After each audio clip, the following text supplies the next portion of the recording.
আসসালামু আলাইকুম গাইস, কেমন আছেন আপনারা সবাই? আপনাদের জন্য আমি আজকে একটা কই মাছের রেসিপি নিয়ে আসছি। প্রথম দেখুন কই মাছটা ভালো করে কাটটা ধুইয়া তারপরে এখানে একটু লবণ, হলুদ, মরিচ আর স্বাদ মতন লবণ দিয়ে দিছি। দিয়ে কিন্তু একটু ধনিয়া গুঁড়া দিয়ে সুন্দর করে মাছটা এখন মাইখা নিব মশলাটা। তো মশলাটা ভালো করে মাইখা তারপরে কিন্তু আমি একটা সাইডে রেখে দিব। মশলাটা দেখে সুন্দর করে কিন্তু মাখা হয়ে গেছে গা। এখন মাছটার একটা সাইডে রেখে আমি ফ্রাই প্যানে তেল দিয়ে দিছি। তেলটা যখন গরম হয়েছে আমি প্রতিটা মাছ এখানে দিয়ে দেবো। আমি দুইবার করে মাছটারে ভাজা নেব। তো দেখুন এখানে অর্ধেকটা মাছ দিয়ে দিচ্ছি। আর এই মাছটা আজকে আমি পেঁপে দিয়ে রান্না করবো। তো এখন দেখুন মাছটা একটা ফিট লাল হয়েছে পরে উল্টাইয়া এরপরে কিন্তু মাছটারে আমি উঠাই দেবো। তো যখন উল্টাইয়া দিছি ওই পিঠটা লাল হওয়া পর্যন্ত মাছটারে ভাজা নিব। তো ওই পিঠটা যখন লাল হয়ে যাবো তারপরে কিন্তু মাছটা আমি উঠাইয়া দিব।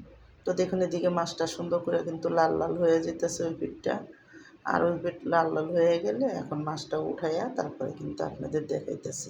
তো মাছটা উঠাইয়া দিলাম, উঠাইয়া বাদ দেয় মাছটাও আমি দিয়ে দিছি। তো ওই মাছটা সুন্দর করে হয়ে গেছে পরে উঠাই দিছি।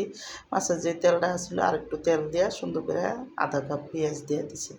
পেঁয়াজটা ভালো করে হালকা একটু লাল লাল যখন নরম হয়ে আইব এখানে আমি আদা রসুন বাটা দিয়ে যাবো। আমি এখানে 2 চামচ 3 চামচ আদা রসুন বাটা দিছি। আর এখন মশলাটা দিয়ে দিব। তো স্বাদ মতো লবণ দিয়ে দিলাম, 1 চামচের একটু বেশি হইব। আর এখানে আমি এখন মশলাটা দিয়ে দেবো। হলুদের গুঁড়া দিয়ে দিছি 1 চামচ, মরিচটা দিয়ে দেবো, ধনিয়ার গুঁড়াও দিয়ে দিছি 1 চামচ বইরা। মরিচটা আমি 1 চামচ আর আধা চামচ দিয়ে দিছি একটু জাল করার জন্য। তো দিয়ে কিন্তু দেখুন আমি অল্প করে পানি দিয়ে দিলাম। পানিটা দিয়ে মশলাটা ভালো করে এখন কষাই দেবো।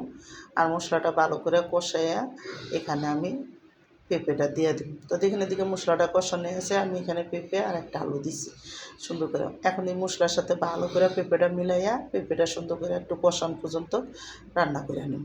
তা আমার এই পেঁপে দিয়ে কই মাছের রেসিপিটা যাদের পছন্দ তারা লাইক সাবস্ক্রাইব দিন, প্লিজ আমার ভিডিওটা বেশি বেশি শেয়ার করে দিন আর সাবস্ক্রাইব করে দিন। আর এইভাবে সবজি দিয়ে কই মাছ রান্না করে দেখেন অনেকই মজা লাগে। তো দেখুন এখানে কিন্তু আমি পেঁপেটার আলুটা ভালো করে কষাই নিলাম। আর ভালো করে কষাইয়া এখানে কিন্তু আমি ঝোলের জন্য পানি দিয়ে দেবো। তো দেখুন আমি একটু ঝোল ঝোল রাখুন দেখে অল্প একটু বেশি করে পানি দিচ্ছি যাতে পেঁপেরা ভালো করে সিদ্ধ হয়ে যায়। আর এখানে মাছটাও দিয়ে দেবো এখন সাথে।